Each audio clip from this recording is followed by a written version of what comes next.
Well, today we've set a goal of bringing you a short video on goal setting, Tom. That's absolutely correct, Benny. And you may have seen my video on having a personal vision, which is using your imagination and wisdom to create the fantastic life that you want. And your video on? Yeah, and I've done a video on values as well, personal values.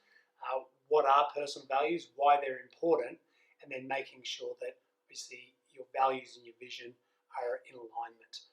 We talk about having your core values, or cores like in here, your heart, whereas some people they have head values, I guess. They think that something should be a value versus knowing what should be a value, what's important to them. So having covered vision and personal values, now we've figured we better set some goals. And the goals are really just checkpoints along the way.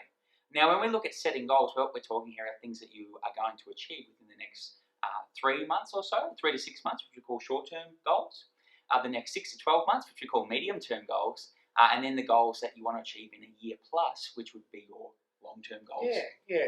And some people have a different definition. They go, well, long-term goals are 5 to 10-year goals. It doesn't really matter. The main thing is you understand the importance of having a vision and values first, and then making sure that when you do set goals, whether they're short, medium, or long-term, that those goals fall in alignment with your vision and your own personal values, Tom. Yeah.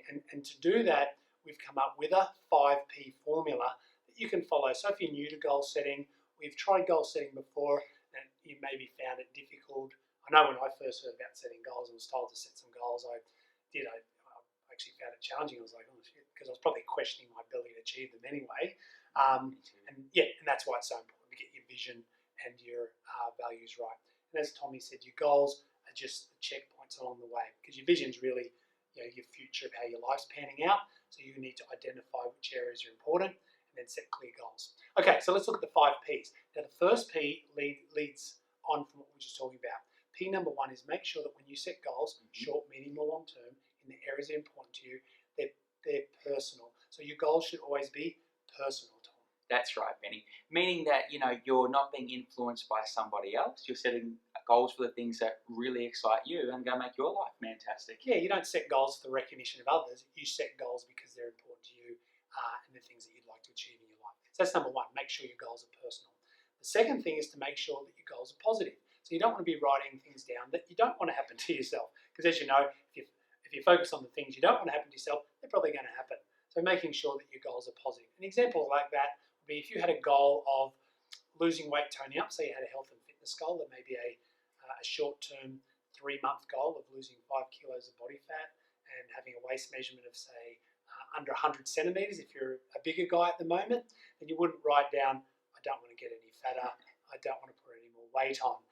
That would be a negative goal. We want to make sure it's along the lines of I have a waist measurement of 100 centimetres or less, and I can run 3 kilometres without stopping. That would be a more positive way of going about it. So that gives us personal, it gives us positive, which leads us into making sure your goals are precise. So the third P is that your goals are precise. Again, one of the goals that I like to set are travel goals. So rather than writing I am going to travel, I would write down that I'm going to travel across Europe, or particularly I'm going to go to Italy or Venice. So it's a specific place. It's precise. If you're going to plan out a trip, as Tommy's mentioning here, you go to your travel agent or plan it out yourself, and you'd have set dates. You'd know when you're catching your flights. You'd know where you're staying, and you know which dates you need to be where. So that's what we call being precise or specific. Remember that specifics make things real, and people hide in generalities. So the more specific and precise you can be with the goals that you set, those short, medium, long-term goals, the more likely you'll be to achieve them. All right. The next one that we have, the 4th P, is present tense, meaning when you go about writing your goals down and planning them, you write them in the present tense. So for example, a good way to start it was the example of the health and fitness one before, which was I am. So it means, or I have. For example, it means I am able to run 3 kilometres without stopping, and I have a waist measurement of 100 centimetres or less. That would be written in the present tense. Could be I am driving a BMW M3 2006 model, charcoal black with mag wheels, whatever your fancy is. That's an example of a materialistic goal. So there's just some examples for you. So that gives you 4. But at the end of the day, we need a ticking clock.